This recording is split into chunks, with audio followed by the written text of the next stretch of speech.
Welcome, everyone, to the Library Life podcast. Today, we've got the IT director with us of the East Bonner County Library. He's my, you don't like the word boss very much, do you? It's a four-letter word. It's a four-letter word. He doesn't like that one. Anyway, this is Frank. He likes to be frank with me, but I need to shut up now. Anyway. This is the Unbound segment. See me after this podcast. I'm going to get fired. Anyway. So what are we doing here? We're interviewing the IT director. Okay. That's IT director. So, tell us a little bit about what you do as IT director. And did we mention his name? Yeah, I said Brendan. Brendan? But, yeah. All right, Brendan. You can introduce yourself if you want. Hi, I'm Brendan Mooney. He's Brendan Mooney. Hey guys, so what we do here as IT director day to day is helping guide the technology department. Technology is one of the forefront ideas here at the library that we use to get information in front of people, honestly. So whether it's the patron experience upstairs, which is all the computers, the Wi-Fi, the printing. By the way, most people don't know this.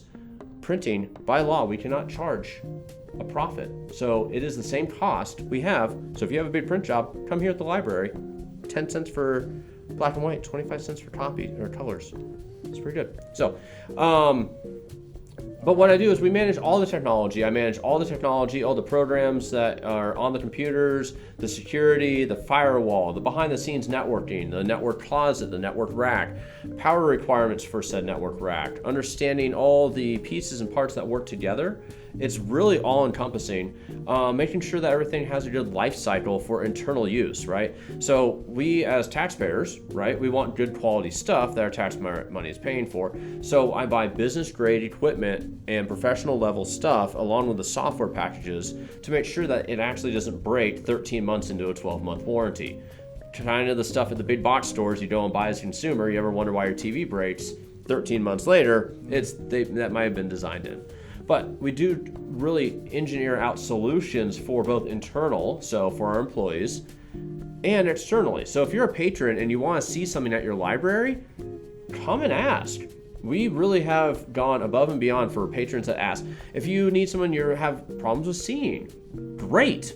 Help me guide you to help make your experience better. That is the big thing.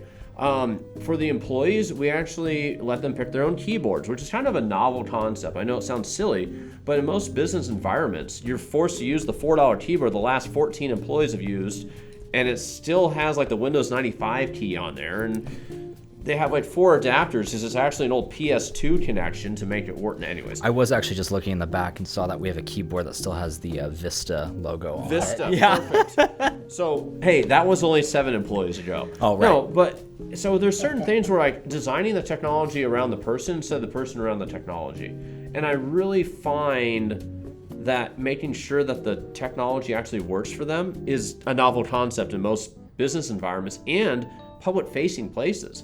So, but yeah, we're responsible for the bookmobile, the Clark Fork branch, our branch locations, the Wi-Fi, the meeting room. So if you guys do a meeting, this is a meeting room here that you can check out and say, hey, I want to use for an event. We support it, right? So if you need technical guidance, you need to plug into one of our TVs, you need a microphone. We have an AV expert right here on staff with Billy. And yeah, overall, there's tons of stuff we offer. So I manage all that. I help manage policies involving technology. And I help out with a lot of other behind the scenes items to help make this place flow in a much more efficient manner. I work directly for the library director. So that is with my department, the Lifelong Learning, we have a proctored, we have a special room that's for proctored exams. Yep. That Brendan helped to put that together so we can have cameras and whatnot to be able to have people come in from colleges, universities, or anywhere else. If they need to be observed, then we're able to observe them to be proctored, which is awesome. That's just speaking about technology. We also do a lot of the STEM related items. Brett and Bobby, that's something that's going to be falling under my purview here soon. As Brett and Bobby is going to be taking care of all the STEM stuff. He's been doing a great job, but it's kind of more technology, and we're kind of focusing all on that so we can help lead that, give it some direction. And we also handle the security items to some extent for the technology department. Technology is obviously integrated in security. And so we provide a safe experience while respecting people's privacy. So there's not gonna be a bunch of weird, creepy stuff here. It's a lot of really just like, hey, making sure that it's the right camera. So if something were to happen, you lose your bag, we can actually see it and it doesn't feel like it's the 1990s 7-Eleven and you're looking through footage that doesn't make sense. And it's like, well, there was somebody and something moved over here. No, we can actually look and see what's going on. But yeah, that's really a lot of the stuff that we cover. We really are excited about what we do. I come to work every day. This is the best job I've had outside of being in a military uniform. This is honestly, I come to work with a smile every day. And so this is why what I love. So when you come here, ask for me. I'll definitely come out and talk to you about what you want to see or what you want to do or if you want to get involved. It's not a forced smile. It's not a forced smile. Okay, my bad. I've been misreading that. So. Oh no, not for years. Oh no. No. Yeah. My corporate overlords have required me to smile. There it is. They require that. That comes naturally, though. It does. Don't worry about it. It So does. tell us some programs that you're doing that's maybe have one or two or plus. Yeah. going on, so. Some of the programs that we're doing as a team here, the library is a team. This is not a me thing. This is a team thing. And I mean that seriously. A lot of say that's lip service. No, we have a lot of great programs that we do as a team, building the community up, right? And that's the cool thing about the library is we are here to build the community, right? So we are in the high school, and we have high school volunteers. We have tours from Mr. Gray's technology class down at Sandpoint High School. And the great thing about that is that they get an immersive experience in a professional environment from a tour. So they spend about 45 minutes of their period there during class, come walking down the library, and they get shown all the camera system, the Wi-Fi, the networking, the patron experience, the computers that we have. And depending on the skill level, so if they're introductory classes like your A+, TIA A+ class, we give a brief overview on what goes on.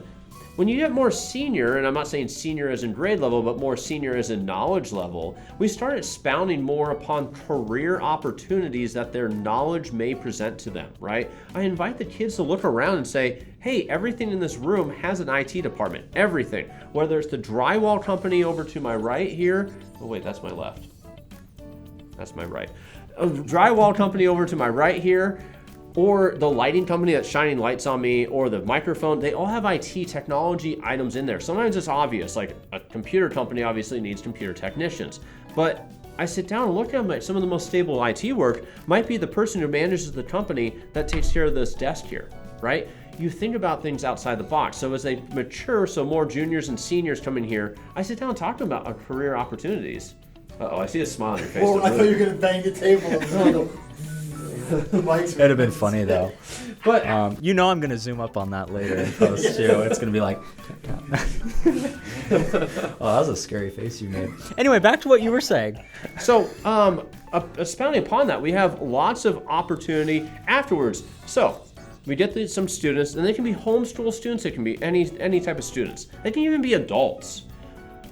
I want them to come to the library, become volunteers, and they can volunteer for the technology department. Now, when you do that, you go see Kim, who is our lovely volunteer coordinator. Or if Kim's not in, you can still see Frank, correct? Yes, you could, but you can easily go onto the website and apply. Go to ebonnerlibrary.org, scroll down to the bottom, and you'll see volunteers. Click on that, and there's an application. You have to go through the application, interview with Kim, and then we'll also do a background check. Yep. So we make sure that good qualified people are coming in here. If you are wanting to learn how some of our technology works and you don't want to go through all that, I can give you a brief walk around. But if you do volunteer and actually become a certified volunteer, you get exposed to the technology behind the scenes. And that's really the kind of jewel of everything, right? So we have, right now, we have a volunteer named Jacob. Jacob is a senior in high school, and he is being exposed to enterprise grade equipment and able to touch it, feel it, really understand how it works, make cables, build computers, troubleshoot with Billy, going to sit down and figure out in a real world environment how to actually act in a professional way. And that's something that can't be easily taught in school, of how to interact with someone who doesn't know computers, okay? Someone who may be a little more challenged and might be clicking on the wrong stuff all the time. You can't just yell at the person. You have to treat them with a lot of grace and really help them out. Or you have the people that are like, hey, this doesn't work out for me. I wanted to work around this. and you need to break the technology work around the human instead of the other way around, right? So it teaches this way professional way. I expose them if they want to learn about the policies and the why I'm building policy. If they want to see what life cycle analysis means, if they want to see all these big topic things, we train them, and then we also introduce them to our vendors.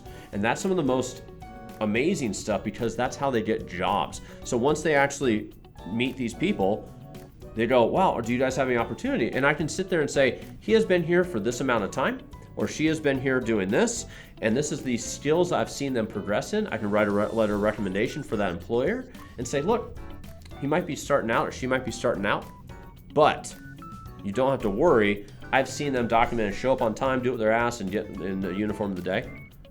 And we've had people get jobs out of this. We've had people meet CEOs of companies go, oh yeah, if you want to be on one of my projects, we're laying down $150 million worth of fiber. Do you want to come take a look and work with $25,000 pieces of equipment?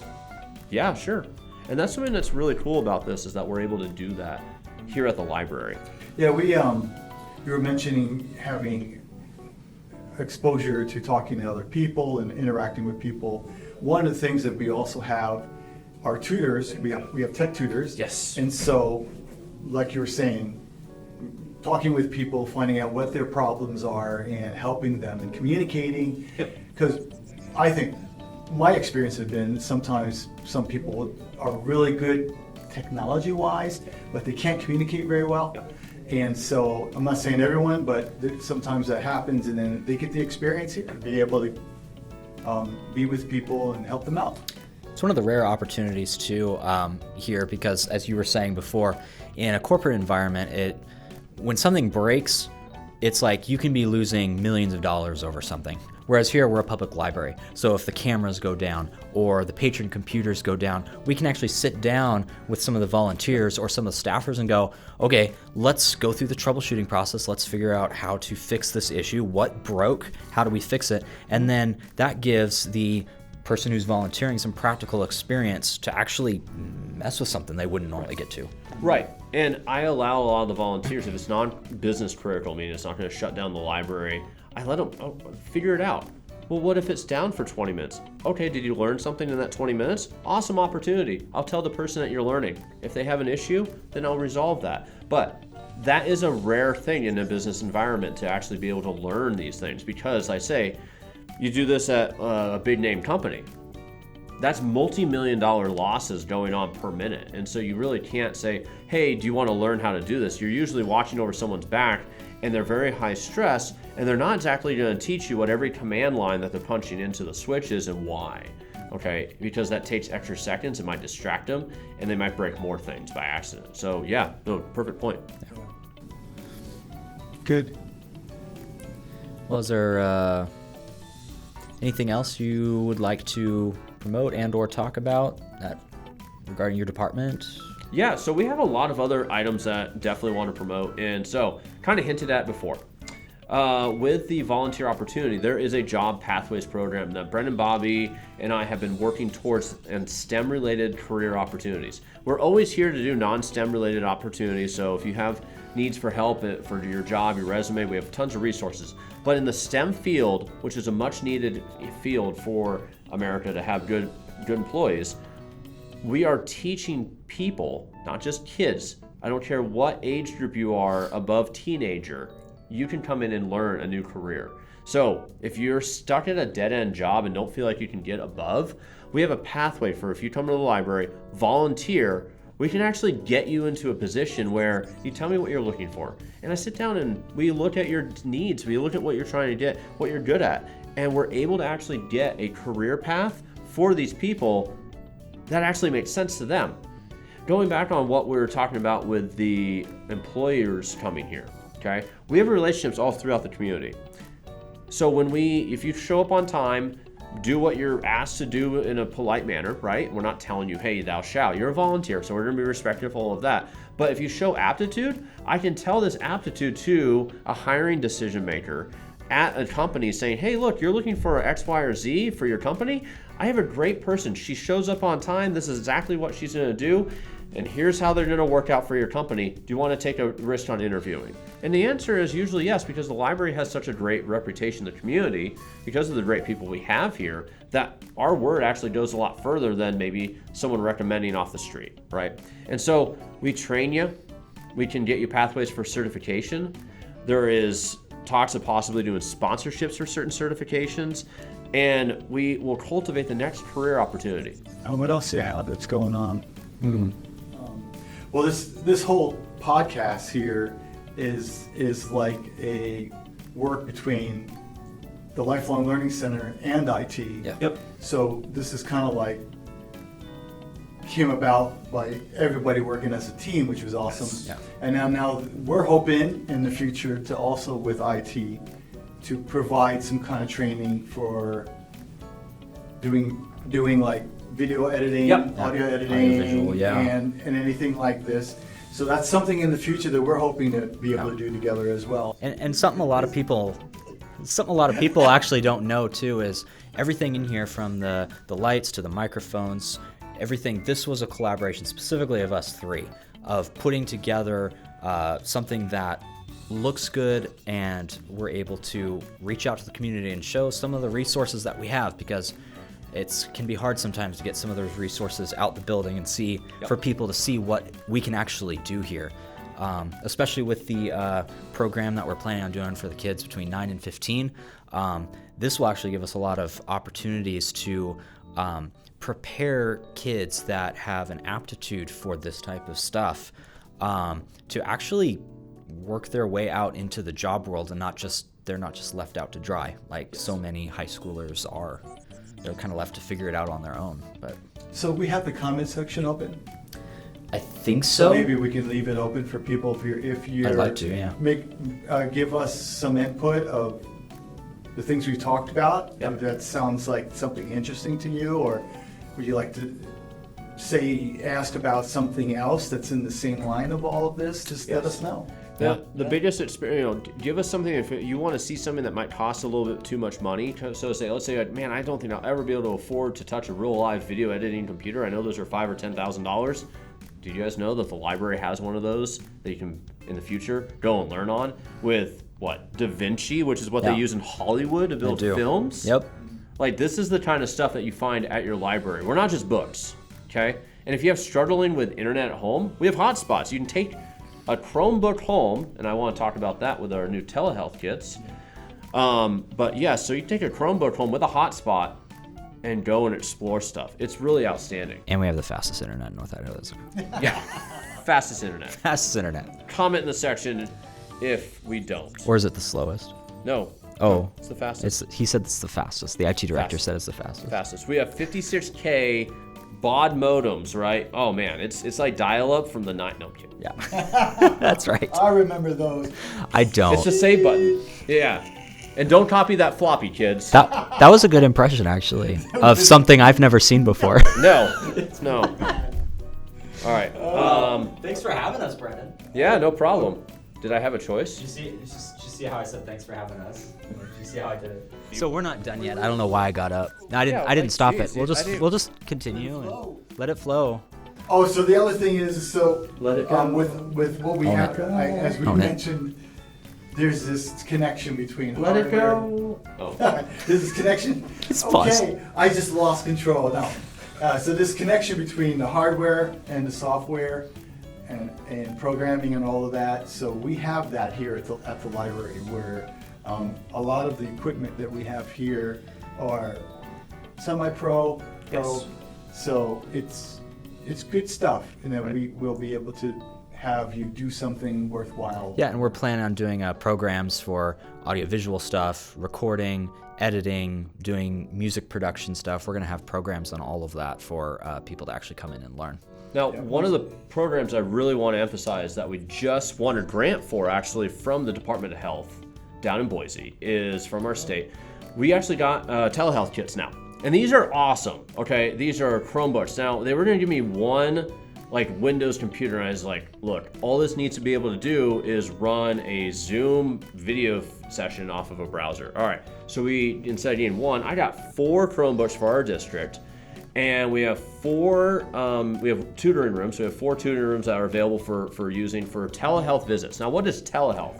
That's what I was going to ask you. Yeah, no, and it's a newer concept. Really, actually, one of the few benefits that came out of COVID, okay, is the fact that they really bolstered video abilities for doctors to be able to meet their patients out in the community, right? Instead of having to go into a stuffy closet and have the magazines from 1974 still on there with the nicotine stains, you can actually take your computer home and have a visit with your doctor. Let's say you want to go visit, and mental health is a big thing these days, right? You want to go have a mental health visit, and there's some stigma going to a place. What if you could go to a private location in a soundproof area and actually have a telehealth visit with a registered psychologist? Well, you can here with these telehealth kits.